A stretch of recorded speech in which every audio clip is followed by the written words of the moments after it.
Morgan. Seul sur Mars. d'Andy Weir. Lu par Richard Andrieux.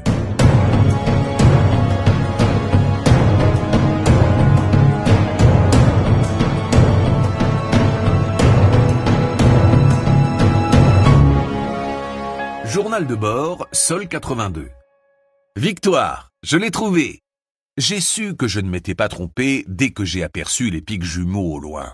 Les deux petites collines étaient situées de l'autre côté du site et à moins d'1 kilomètre de celui-ci. Je n'avais donc qu'à avancer dans leur direction pour tomber sur Pathfinder. Et il était bien là, exactement où il était supposé être. J'étais tout excité quand je suis sorti le voir de plus près. Au moment de sa descente dans l'atmosphère martienne, Pathfinder était un tétraèdre couvert de ballons destinés à absorber le choc de l'atterrissage. Une fois au sol, ceux-ci se sont dégonflés et le tétraèdre s'est déplié pour révéler la sonde. Pathfinder est constitué de la sonde à proprement parler et d'un véhicule robot baptisé Sojourner. La première n'a pas bougé, tandis que le second s'est baladé un peu pour jeter un coup d'œil aux cailloux environnants. Je ramène les deux à la maison, même si l'élément le plus important est la sonde, puisqu'elle est capable de communiquer avec la Terre. Je ne peux pas décrire la joie qui a été la mienne. J'avais travaillé dur pour arriver jusque-là et mes efforts avaient payé. La sonde était à moitié enfouie sous le sable, je l'ai dégagée rapidement en creusant avec circonspection et sans me donner la peine de déterrer la structure externe du tétraèdre et les ballons dégonflés. Je n'ai pas mis longtemps à retrouver Sojourner. Il était à moins de 2 mètres. C'est la NASA qui va être surprise. Sans doute avait-il basculé en mode de communication d'urgence, tournant en vain autour de la sonde pour entrer en contact avec elle.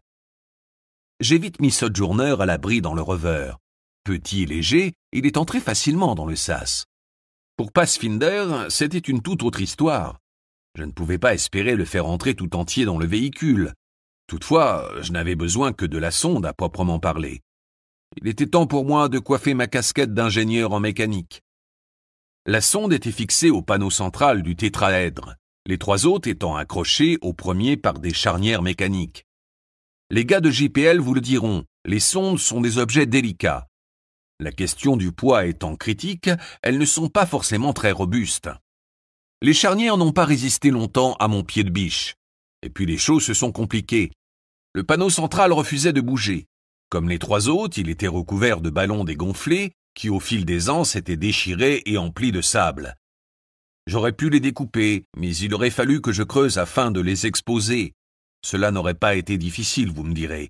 Il ne s'agit que de sable. Sauf que les 3 autres faces du tétraèdre me gênaient. Rapidement, j'ai compris que l'état dans lequel je laissais les panneaux n'avait aucune importance. Je suis retourné dans le rover pour découper quelques bandes de toile et j'ai tressé pour en faire une corde primitive, mais solide grâce à la NASA, pas à mon travail. J'ai noué une extrémité de ma corde de fortune à un panneau et l'autre au véhicule. Celui-ci est conçu pour rouler sur des terrains accidentés et gravir des pentes très prononcées. Il n'est peut-être pas très rapide, mais il a un excellent couple. J'ai donc tiré sur le panneau comme un pecno arrachant une souche avec son pick-up. À présent, j'avais de la place pour creuser. Chaque fois que je trouvais un ballon, je le découpais. En tout, cela m'a pris 1 heure de travail.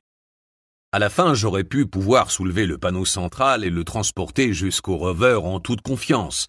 Mais non, cette saloperie reste lourde comme un cheval mort. Dans les 200 kilos, je dirais. Même dans la pesanteur martienne, c'est un peu trop. J'aurais pu le trimballer dans l'habitat sans trop de difficultés, mais le soulever en portant une encombrante combinaison d'AEV. Alors je l'ai traîné jusqu'au rover. Restait à le hisser sur le toit. Celui-ci était dégagé, car même si les batteries étaient presque pleines, j'avais étalé les panneaux solaires dès mon arrivée. Ne jamais cracher sur de l'électricité gratuite, c'est ma devise. J'avais tout prévu avant mon départ. À l'aller, j'avais 2 piles de panneaux sur le toit et plus du tout de place. Pour le retour, je n'en aurai qu'une, plus la sonde. Ce sera un peu plus dangereux, du fait de la hauteur de la pile. À ce propos, j'aurais du mal à empiler les panneaux si haut, mais je me débrouillerai. Pas question de lancer une corde par-dessus le toit du rover et de hisser la sonde. Je n'ai pas envie de la casser. Bon, d'accord, elle est déjà cassée puisqu'elle a cessé d'émettre en 1997, mais je ne veux pas l'endommager davantage. J'ai fini par trouver une solution, mais j'avais suffisamment bossé pour la journée. Et puis la nuit était en train de tomber. Je suis dans le rover, où je jette un coup d'œil à Sojourner. Il a l'air en bon état. De l'extérieur en tout cas, on ne voit rien.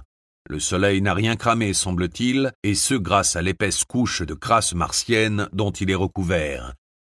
Vous vous dites peut-être que Sojourner ne va servir à rien, qu'il est incapable de communiquer avec la Terre.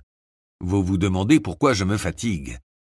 Cette petite merveille comporte beaucoup de pièces mobiles. Pourquoi parler à la NASA? Je pourrais toujours tenir une feuille de papier devant la caméra de la sonde. Mais eux, comment me répondront-ils? Les seules parties mouvantes de la sonde sont ma puissante antenne qui devra rester pointée vers la Terre et le pied à la caméra. Pour communiquer avec moi, la NASA n'aurait d'autre choix que d'utiliser les mouvements de rotation de la caméra, ce qui serait incroyablement fastidieux. Sojourner, en revanche, est équipé de 6 roues indépendantes capables de tourner très vite. Communiquer grâce à elles sera beaucoup plus facile.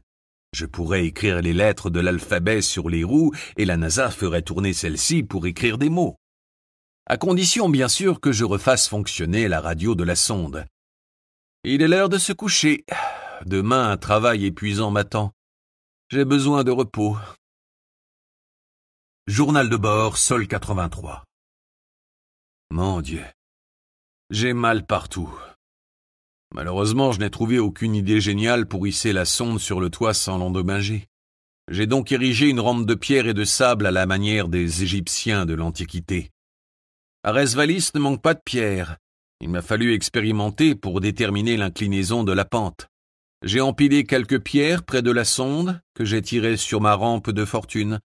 Puis j'ai testé une pente plus prononcée pour m'assurer que j'étais bien capable de hisser le dispositif.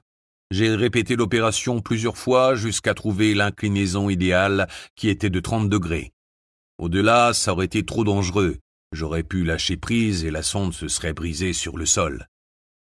Le toit du rover culmine à plus de 2 mètres. J'avais donc besoin d'une rampe mesurant presque 4 mètres de longueur. Je me suis mis au travail. Au début, ça m'a paru facile, et puis les pierres se sont faites de plus en plus lourdes dans mes bras.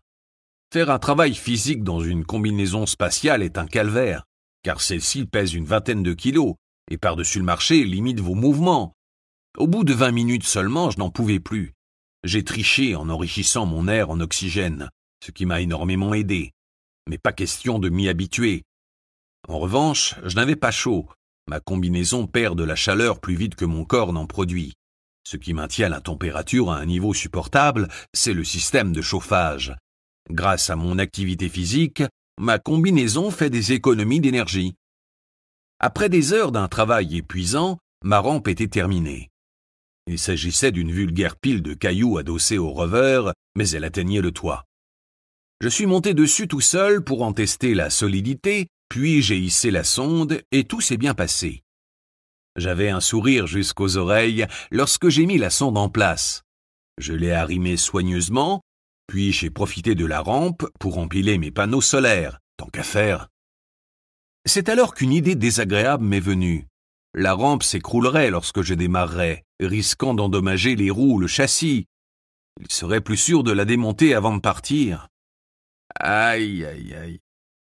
Le démantèlement de mon ouvrage s'est avéré plus facile et plus rapide que sa création. Il est vrai que je n'avais pas besoin de placer soigneusement chaque pierre.